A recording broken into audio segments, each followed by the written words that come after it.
Hey, it's Scott and Bart. We're back. Scotch Test Dummies.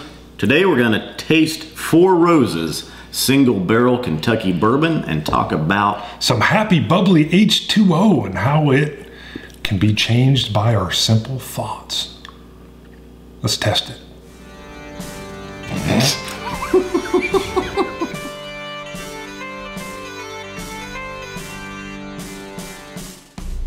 All right, let's talk about what is happy water, and I'm going to read this to you, all right? Gwyneth Paltrow, Gwyneth Paltrow, an actress, yes, is quoted in saying this, and I'm going to read this to you so I don't mess it up.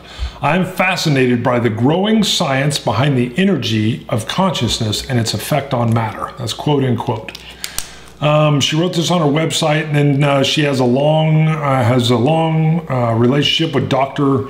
Emoto, or has his coffee book, something, or coffee table book, sorry, I'm blowing that, on negativity and how it changes the structure of water, how the molecules behave, what are you doing? Behave differently depending on the words or music being expressed around it. I'm not sure what my buddy's doing over here with my glass, but that's all right. And then one other quote is from, I guess the fellow that did the coffee table book, quote, Emoto poured pure water into vials labeled with negative phrases like, I hate you, or fear. After 24 hours, the water was frozen and no longer crystallized under the microscope. So they froze it and it wouldn't crystallize under the microscope. It yielded gray, misshapen clumps instead of beautiful lace-like crystals. However, in contrast, he wrote on water with labels of I love you or peace, and this produced, quote, gleaming, perfectly hexagonal crystals. So the premise is that if, I take it you were tagging our water, that if you write on water, the water responds poorly to negative emotions that are just written on it. I wrote happy. It's got our a Scotch Test dummy symbol on there and a happy face. Very nice. Yeah. So this should make the water happy. So happy. Now, first of all, I want to say if you add Scotch or bourbon to the water, would that damage it or make it ecstatic? Wow. Yeah. Just the plethora of love. Yeah. Well, and happiness. Think of all the things that water could have done. It could have been in the toilet. It could have been. Yeah, the water. Hold on. Imagine the water in the toilet. Hello, where are we? We're in a special porcelain vessel. Yes. And it's a large, what is this? Like a large, here comes Bart. No, what is he? No, he's just coming to look at us. He's looking at us. What is he doing? Right in the eye of the storm. Oh baby. My God, yeah. I don't think that would be happy water. Now I have to, is this scientific? Oh, I'm sure. The guy has the name doctor in front of his name. That's got to make it true and scientific. And when you freeze water and it comes out in gray globs, I'm sure it's just because they wrote hate and I hate you or whatever it was. Yeah. I've got a question. You're calling poppycock. Yes. That's not dirty. That just means you don't believe it. You're calling that out. But however, we've got happy water here. I will give you a side story that ruined me in 2nd grade. Mom went through school in the, like mid-70s, early 70s, because I have a vague memory of being dropped off at like child care. Like college, she's taking college. Yeah, she's going to college. And she gets into a little bit of Native American mysticism.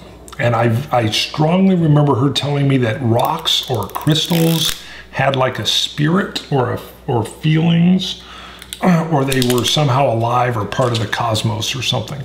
This led to me being a 2nd grader in school, having one of those typical school arguments with kids. You know, I'm saying rocks are alive, and he's saying Yeah, he's like, no, Yeah. rocks are not alive. I'm like, they are too. How much is in this one as I throw it at your head? Right, yeah. So what does he do? He calls trump card. Teacher, can I ask you a question? And I'm thinking, yeah, okay.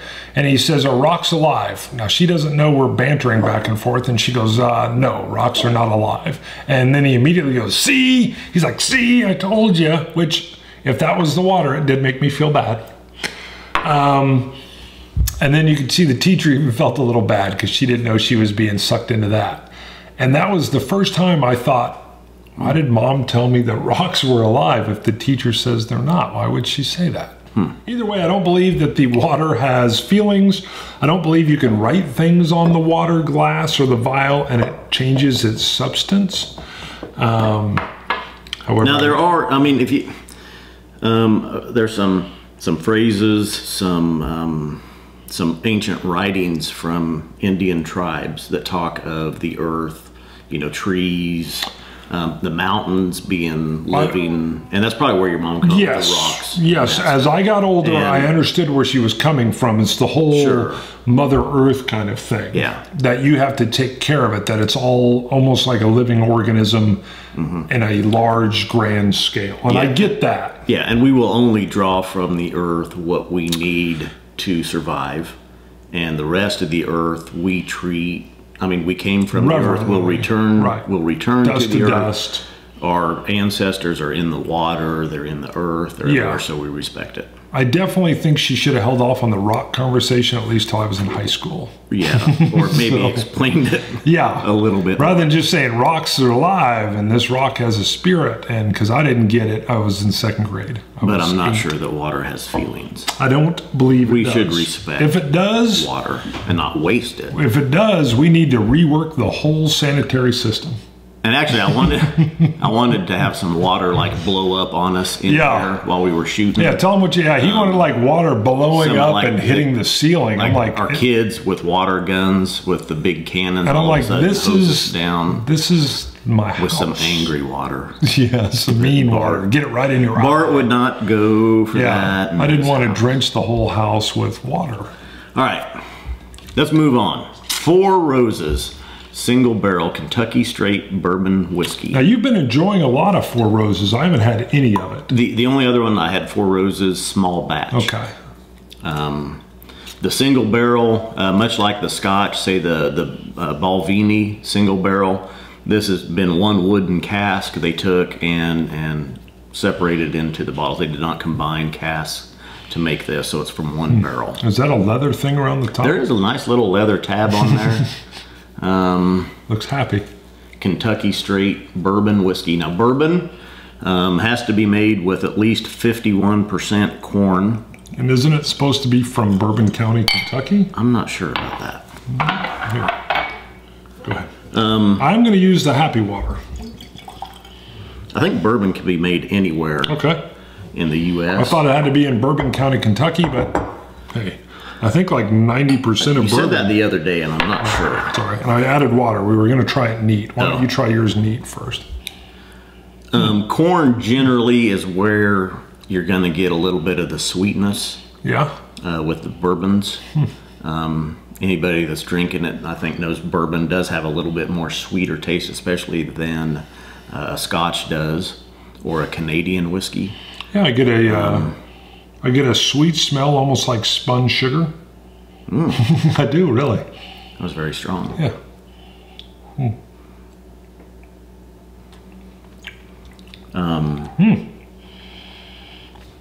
Wow, what is it that's in there? There should be a little bit by the notes, a little bit of chocolate. I don't get any of the chocolate. It's a different smell than you get from a Scotch. I think it's probably definitely the corn that's putting that off. Right off the bat on the tasting, I get a real smooth taste with the sweetness in it. And then it transitions over to, again, it's kind of going into a little bit of a floralness, and then it gets harsh. Yeah. Wow. At the end. Okay. At the end, it got harsh. It wasn't at the beginning. Did you notice at the beginning it was soft? That was... it says it has a long finish, but it had a harsh finish. Yeah. No, I wouldn't. I mean, I drank it neat, so that wasn't diluted, and it's 100 proof. That's 50%, a little bit higher than what I'm used to. I'm telling you, it's a good taste. Hold it in your mouth. As I hold it in my mouth, it just gives me a slight sweetness. It's not transitioning around, and then as I swallow it, it starts to almost explode or open, and it starts to become more of that alcohol flavor. And then literally as it finishes, it's bam. I did get a chocolate or a toffee, I think, on the taste. I'll try that. And I didn't get any of that. I just got this weird transitioning that I'm not normally used to. That is one of the best bourbons that I've had, though. I think. And we are branching out from scotches. Yeah, I haven't had too many bourbons. No, generally the bourbons, though, I'm gonna have a drink or two, and it's just way too sweet for me to continue on with. And so usually after the first or the second sip subsides, after it goes down, I'm done with the bourbon usually. And I'm not like you said, I don't drink a lot of bourbons or a lot of whiskeys with an E, although we are trying to branch out. I'm trying to branch out into that area. It's just odd to me that it almost seems flipped from Scotch, where I'm starting with a sweetness, and then as I swallow it, it literally starts to kind of blossom or explode into more of the everything, a little bit of the flavors, but also a lot of the alcohol comes through. That's good. All right. And do not pull out your red Solo cup and your Coca-Cola to mix this with. No. If you do that, it's a sipping whiskey. Yes. 4 Roses, single barrel, tastes good. Again, I don't know. I don't feel like it's transitioning as much as Scotch does, but I like it. It's good. I would definitely sip on this. So, yes. All right. Scotch Test Dummies. Salancha. See you guys. Dummies.